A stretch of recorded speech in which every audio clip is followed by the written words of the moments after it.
All right. So technically, we are live now. All right. So welcome and thank you. I want to introduce for those who are listening, not able to see the video. We have Jamie McCabe here. Thank you very much for Hello. coming. Glad to be here. Yeah, yeah. Well, if you're not familiar with Jamie, I actually met her. We had a conversation about the Donate platform. She's doing some amazing things in the community. So it was one of those must-haves. Got to have you on. Let's talk about everything you're doing because not only do you have an amazing magazine that shares amazing stories in our community, but it just doesn't stop there. I mean, you're having events, you're working directly with nonprofits as well. So I once again really appreciate everything you're doing. You're the epitome of, and I know the term's used a lot, community leader, but you're setting a tone for others to follow. So I just want to say thank you, for everything you're doing in the community. Thank you. It's such an honor and a blessing. Yeah, yeah. So once again, Jamie McCabe with Special Needs Living, and that's a branch of Into Company, correct? The publishing company. Yeah, absolutely. And to oversee several magazines throughout the nation. And they're magazines for communities, magazines for realtors, for new movers. And now we're excited to be able to publish special needs living for families and individuals with special needs in the Indianapolis and Indiana area. Fantastic. Now, is the Special Needs Living magazine in other markets, or is this the launch, the one market that they're in? Yeah, it is the one right now, and we are in process of a dear friend of mine in Ohio, out in Akron, is in process of launching his very own special needs living in Ohio, and that's very very exciting to have a second location and one Yeah, that is pretty close to Indiana. So when yeah. families do move, they can plug in and find resources and support and community through events and stuff that we do. Awesome. Can you? I mean, obviously the name is pretty direct, but can you explain a little bit more of what Special Living Magazine does or is? Yeah, absolutely. It's a magazine written by families and individuals with special needs. Yeah. It's free, something that they can have access to. Not only do we print and mail it to families in Indianapolis, surrounding counties, ABA centers, and nonprofits that support the special needs community, but we have a digital platform, so anyone can access it online. They can follow a social media page and follow Special Needs Living to see when the digital magazines are posted. And then we also send it out through text message so people can get it right to their Nice. cell phone and be able to see stories throughout the month. Our thoughts behind that were, you just don't know what somebody's going through or the challenge or the difficulties that they're experiencing, and to get that message come in at that right moment, at that right time, and be able to click the link and open it up and read that story. It can provide healing, hope, inspiration, or resources, which is huge. My son is 9, and he's severely autistic and epileptic and nonverbal, and he is my why. It's not easy. We Mhm. don't have local family in the area, and when he was younger, it was a challenge trying to find out resources that were there, know what existed, and to even connect with other parents and people in the community that had kids with special needs. I at the time knew nobody, and so felt very alone and isolated through the struggles, and through finding ways to turn my personal pain into my purpose. And being that I've been in publishing for years, it's been a blessing to bring this great resource to the community, to help Yeah. other families get connected and find resources and supports that maybe they didn't know existed, so that they Yeah. can experience things they wouldn't have experienced if they didn't know about them. Or in our case now, our son is 10 months seizure free. which is the longest stretch of time he's gone, which is a huge blessing because of some of the supporters we have that partner with us that I've been able to find out about and use and plug in, and it's been truly transformational in his life, and we're truly blessed and thankful by that. Nice. So are those the type of stories that somebody would find in the magazine? Yeah, they like range a all over the company place. that you've connected with. Okay. Yep, they're either people reached out and they're like, "Gosh, we would love to share a story," or they nominate other parents and individuals in the community that would love to, potentially share their story. A lot of families that have younger kids can learn from older, families and families that have adults with special needs. They can share their stories, and they can see different perspectives. So it is all backgrounds and walks of life and demographic and different types of special needs. In May, it's Mental Health Awareness Month, and so even we'll have a focus and stories specifically on from individuals that have mental health and have gone through several different challenges and struggles, and they're going to be sharing those challenges and struggles, and then how ways that they've found supports to help them navigate through those mental health struggles. And then we're highlighting a nonprofit as well that directly supports individuals that are very much going through mental health struggles. And so it's really cool to kind of pair both of those things together. So we try to cater many of the stories based on the season or the time of the year or the different awarenesses, like autism awareness, epilepsy awareness, Down syndrome awareness, and so it's not just the educational piece, but it's the personal stories. Those really give just help see perspective in a whole new way. Yeah. Well, and as we've talked about in the past in some of our conversations, there's a few nonprofits and some of the events that we work and are a part of. Being able to surround yourself with other families, other parents that are going through some of the challenges that you face as well, it makes it easier. I mean, it doesn't fix everything, but like anything, you want to be around people that understand your world. And when you have children with special needs, it's a different lifestyle, because of what you're catering to. So no, I definitely understand how the magazine can be helpful just in the fact that I bet you get phone calls from people that I don't know who you are. I don't know what this magazine is, but how can I connect and, learn more? It's definitely been one of the best.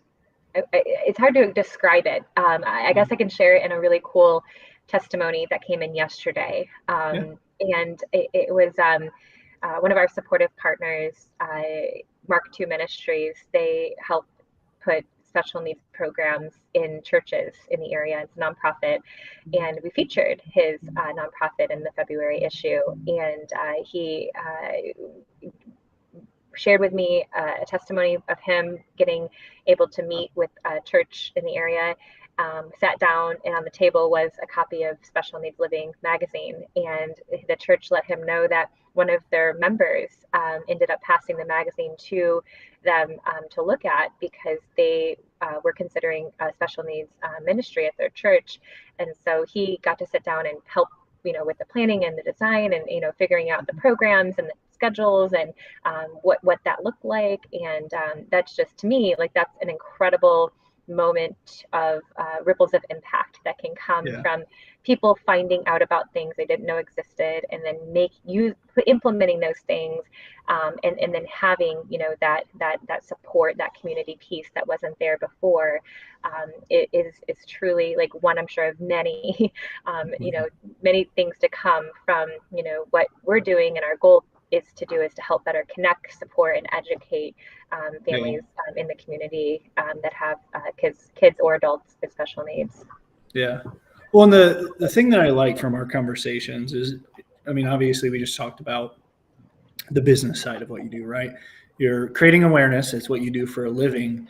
But I like the fact that instead of, okay, this is what I do for a living, and now we have people talk about that, family work life balance, which that's for a whole different topic, but Yeah. and maybe because I'm You- blessed that what I do for a living is who I am, and it's just Mhm. that is my life. It's part of what my family is, our belief system, right?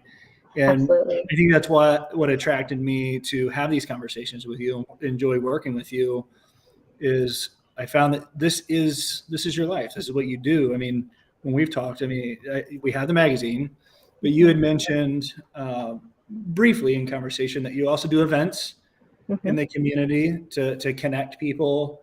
And I know there were some social events, but you put on a number of different events throughout the year, right?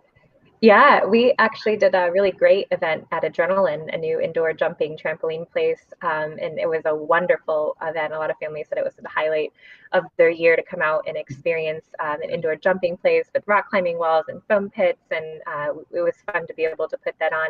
And parents were able to meet other parents and connect and find resources and supports. We had a few of our supporters there with tables Yeah. to pass that info and to connect to kind of build those relationships, which was really great. Yeah. We did a wonderful New Year's bash this January out in Greenfield at a Gallo's banquet hall. DDSI is one of our supporters, and they do adult day services and hosted the event. We had live bands and entertainment. The Mind Tripping show came out, and we did a really cool get to know you bingo. Parents left saying, "Gosh, I've never had a chance to really connect with parents like I did here." There was a teen that yelled out, "Mom, I want to meet some friends." And by the end of the night, I heard out of the corner of my ear, he said, "Mama, I had so much fun with my friends." And I was like, yes, like that just made the whole planning time, Yeah. energy, effort, like all worth it, to Yeah. provide opportunities for individuals and parents to connect and kind of build relationships. We just did a bowling event over the weekend at Pinheads, which was a lot of fun. And a mom shared with me that it was her very first time taking her son bowling, and they had been apprehensive about doing it before because they didn't want to be judged or be in in an environment where they weren't sure what would happen. And so Yeah. to be around a bunch of other parents that understood and that got it was enough for them to feel comfortable to come and have that experience. And he did phenomenal. Like he rated, he bowled, he Right. enjoyed it. The family he was with was they're at the same lane and they've never met each other. And so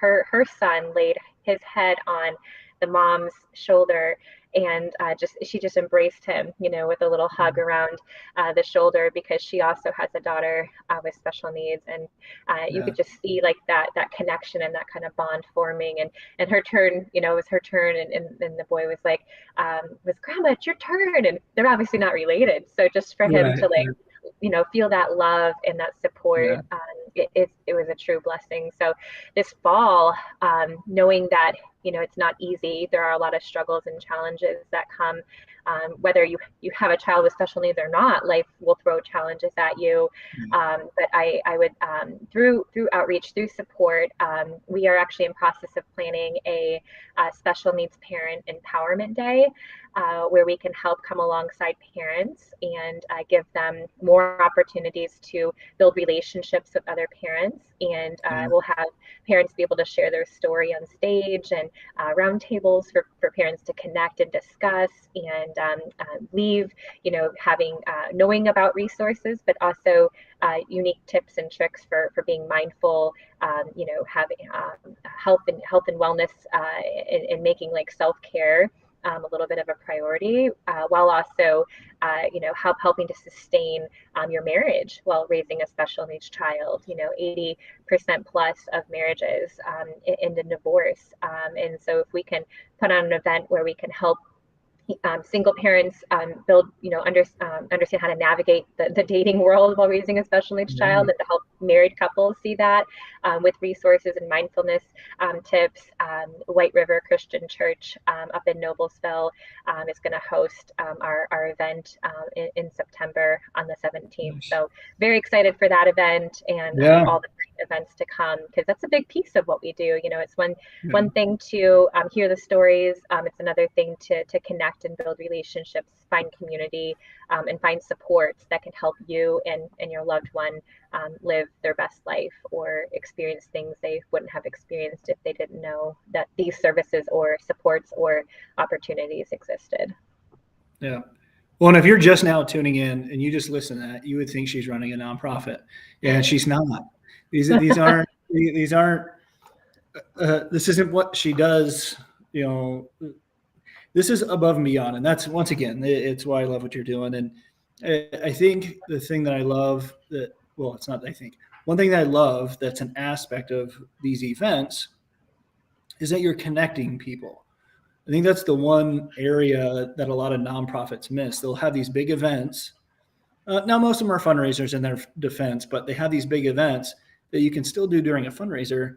But when these events are taking place, let's use autism, for example. You have this big event, bring all these people in that want to support, and then they don't spend the effort to introduce the parents and the families together. You go there, you see a presentation, you do some activities, and you leave.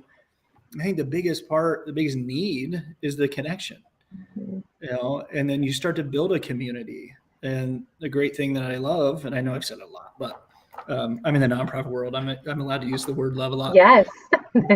But you're not just focused on one cause, one nonprofit. I mean, it's the community. It doesn't matter. It's the special needs aspect, bringing all of them together. So it's just really cool. Thank you. You got me thinking of something when you brought that up. And that was one thing I thought of initially when doing, when the vision of starting special needs living came to me, was, there is no way to directly reach families that have special needs kids. Based on HIPAA, you can't pull that information, that data, and special needs knows no demographic. It could be all over the place. And so there's that automatically there's a disconnect in the community, for those purposes. And so to be the bridge, that kind of brings that community together in that way, and to help nonprofits and organizations find out about other nonprofits and organizations in the community, so then they can be better resources to the families that they service and support, has been, an incredible blessing, that I've really appreciated being able to do, kind of that glue that brings, the community together and helps support, at an even higher level. Because when you know something that exists, you can then help recommend that and bless that family or individual with what that organization does. Yeah. Well, and I wasn't planning on asking this, but it's along this topic, right? So one aspect, and you've kind of already answered it. If nonprofits are listening, when you've thrown these events, because your agenda is to connect, do you have any advice on that? Because it sounds like you're doing a really good job, and it's an area that I'm passionate about. I haven't had time to execute upon it with others, my own nonprofit, but not with others. Do you have any advice on, even pre-planning and an execution strategy so it is top of mind? Sorry to fill you on the spot. Then for the event to be top of mind, or so that parents, when they come, can make those connections. For that strategy. So when you're hosting an event, to have it top of mind, that when people are arriving, to focus on introductions and connections, not just, hey, hope people have fun. That's part of it. That's obviously the agenda overall, but are there things that you do strategically on identifying people to introduce, or does that be beforehand research? Like, how do you go about your process on making that happen? A couple of things we found, just simple nuances. And again, I'm not an expert. We're still figuring it out, navigating through as we do events, and each event kind of takes on a life of its own, in a way.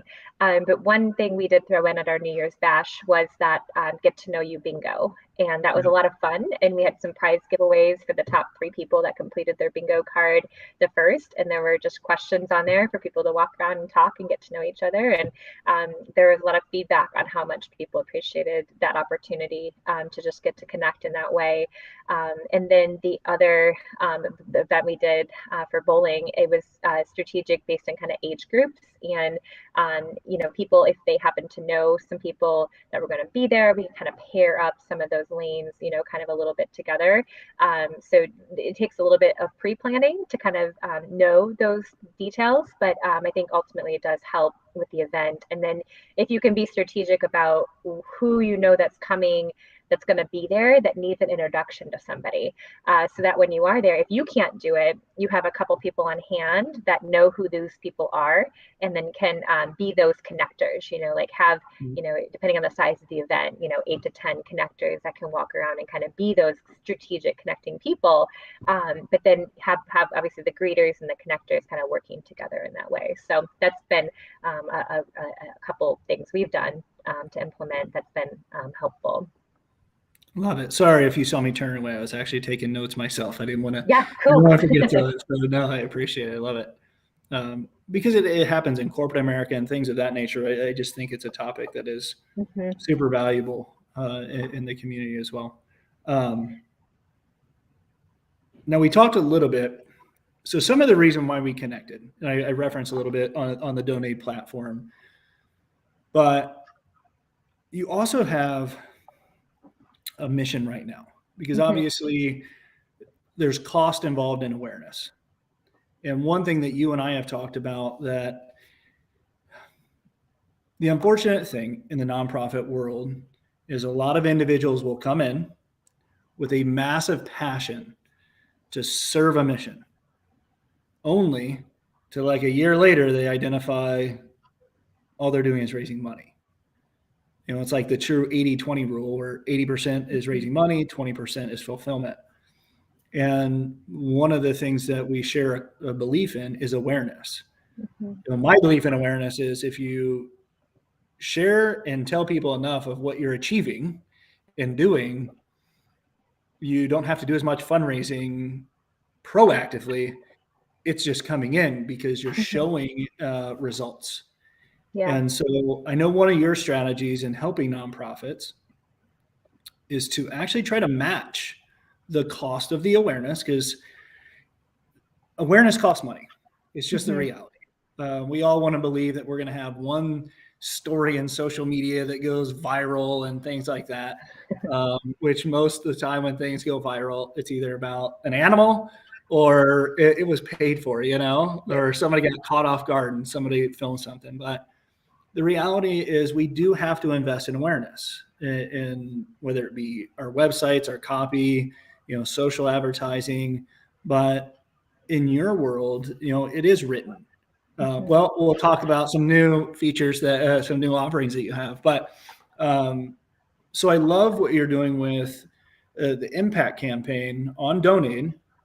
We've been strategizing and things like this, where your goal is to match organizations who want to create more awareness, who want to go down the strategy of working with you and your organization.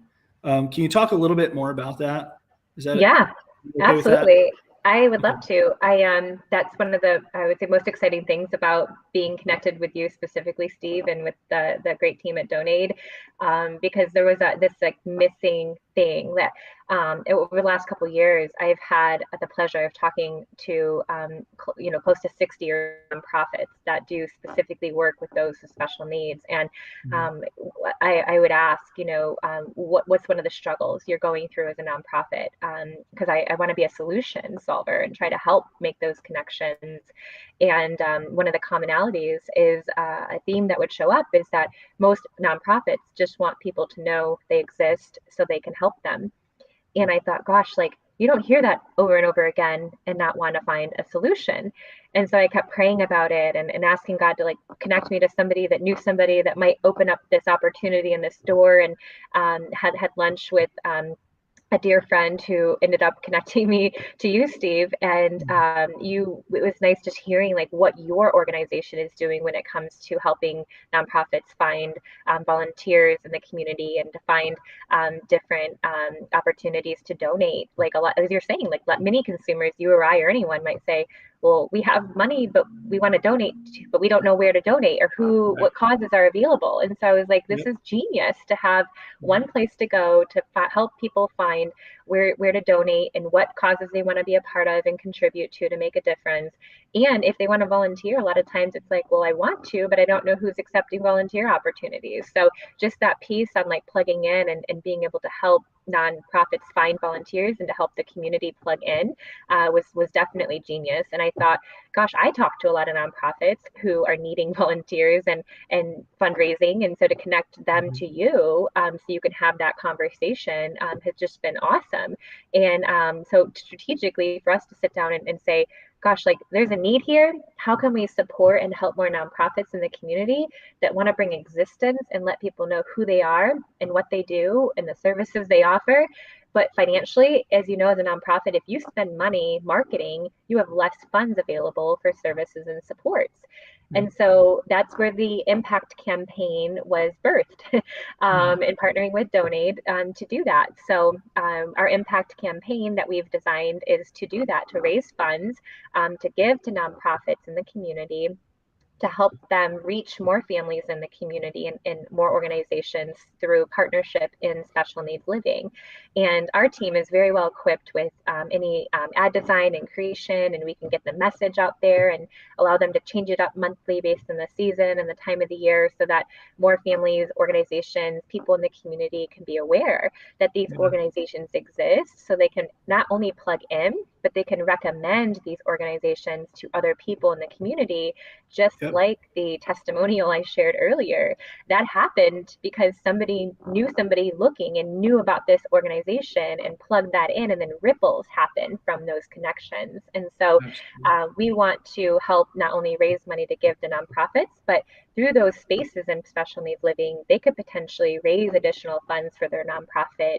They could potentially find, volunteers out in the community that want to plug in and come alongside their organization. So it's very much a win-win, win kind of opportunity. So we're excited to kind of see where that goes, but hopefully that'll kind of solve some of be one of the solutions, I guess, to one of the commonalities of helping nonprofits market, but then not have to worry about funds to market. So the impact campaign is a matching campaign, and then each nonprofit that does want to participate and be involved can start their own, campaign for fundraising, and based on the funds they raise on their end, we can match with our impact campaign to kind of give them that space. So there's some more to come, I'm sure, on opportunities for us to help serve more people in the community.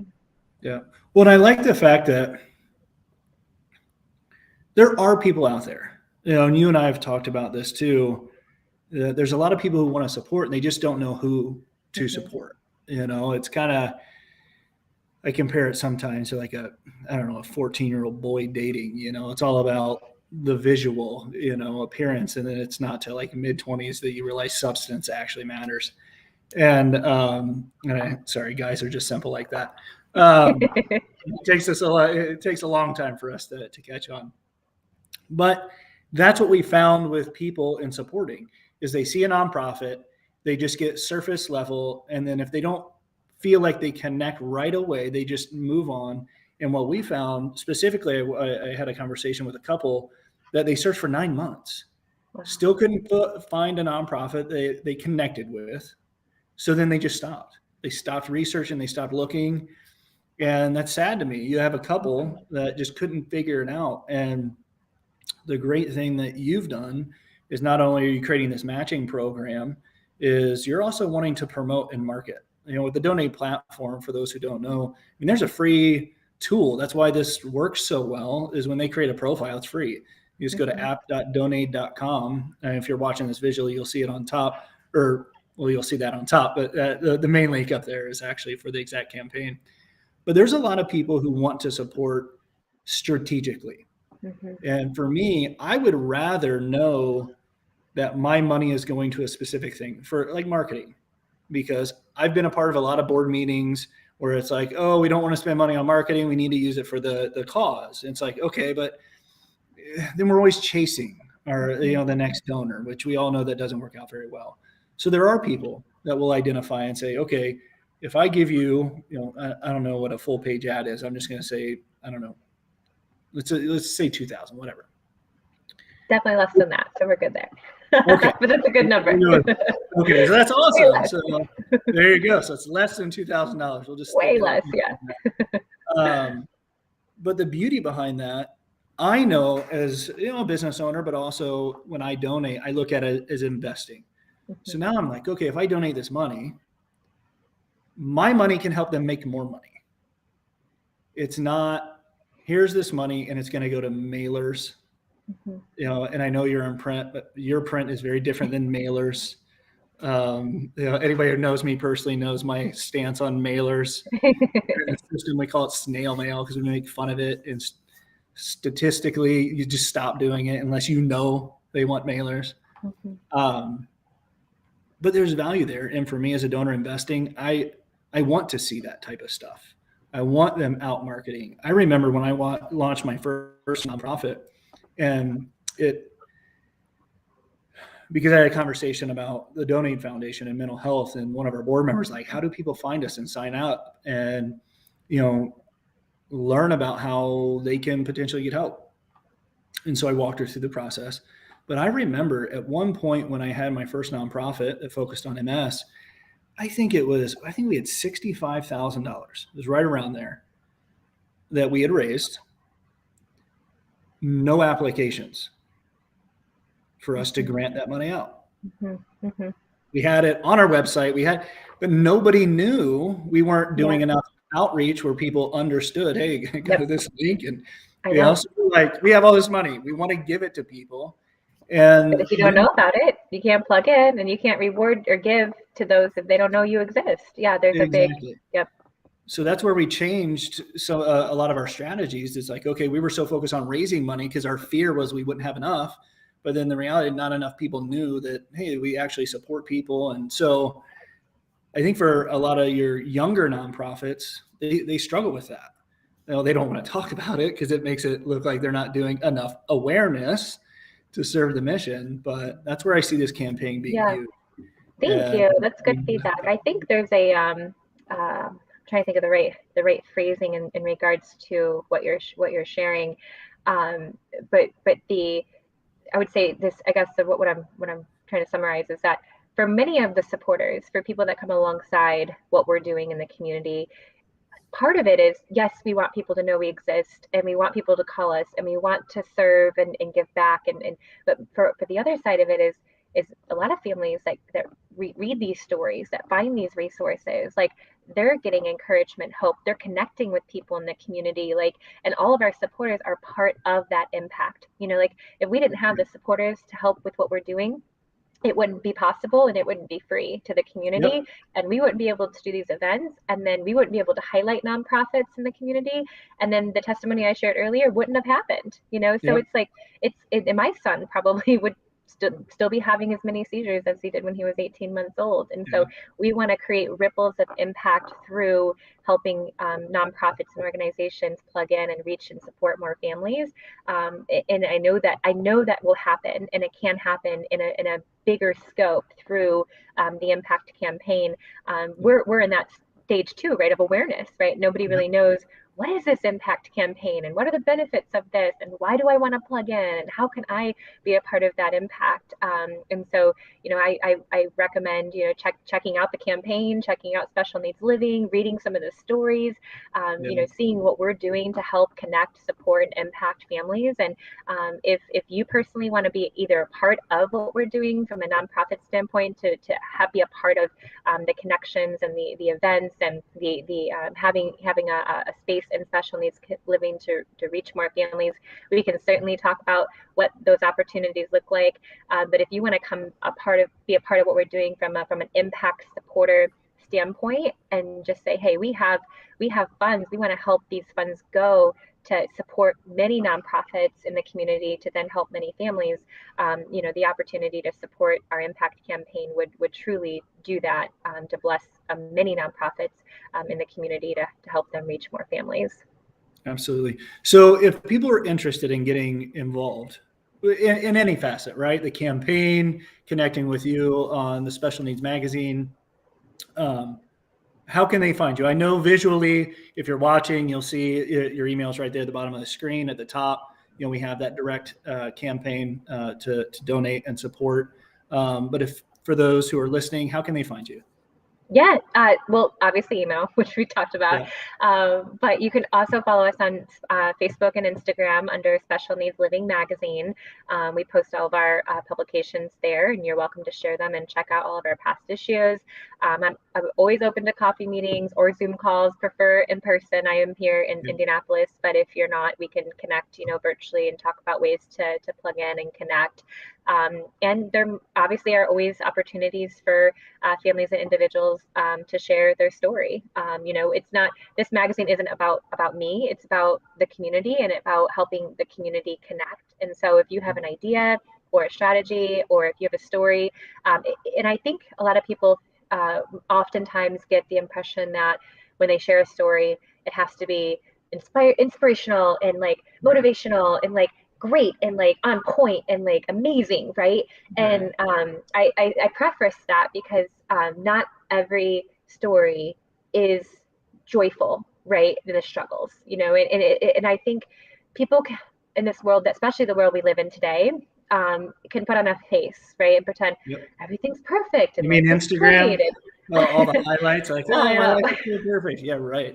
But deep down, like, we all are struggling, whether you have a special needs child or not, whether you have special needs or not, mental health or whatever, like we are all struggling, especially after the last few years. And so by being open and by being real and by being vulnerable, you can share those struggles, and then other people can say, wow, like I didn't know that there was a struggle here, and let's find a way to help with this. Let's find a solution, right? We can be solution oriented versus pretending everything is great and then not finding a solution. And so I don't want even if I don't, like, there are very positive, inspirational, like exciting stories that had struggles that over time are then inspirational, right? That get to that point of inspirational. And so our the stories we share are all over the board, right? And I don't want anyone to feel like I can't share because my story's not like that yet, right? Because we have to share the hard times in order to find the solutions. And you never know who's out there who's experiencing those very same things. And I want to be a connector and to help our families connect with other people, and oftentimes can do that, just knowing what they're going through and knowing other people that have. It's been a blessing to say, hey, you guys should go grab coffee. You guys have similar stories and situations, and I think something can come of this. And so it's more than that. Any type of story we're open to if it can be a service and blessing, to others in the community. And it might be something where we share as they're younger or teenagers, right?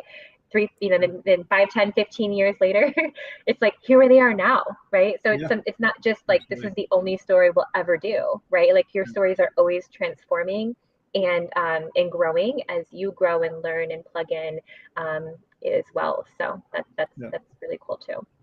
Well, one thing, so I appreciate your time, and I know we're coming to an end, but one thing I'd like to do, because I know you've made some connections with nonprofits that already want to get involved in this. I mean, I've got email after email, so it's a lot of fun. I've had amazing conversations learning about some of their missions.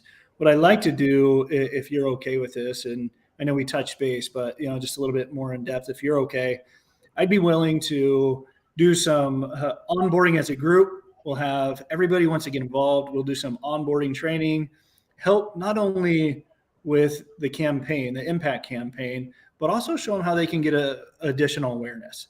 So if you're okay with that, I'm more than happy to volunteer my time and, spend time with those organizations, because, now that I have a 6 and a 4-year-old, he's about to turn 7, but the youth is really important to me.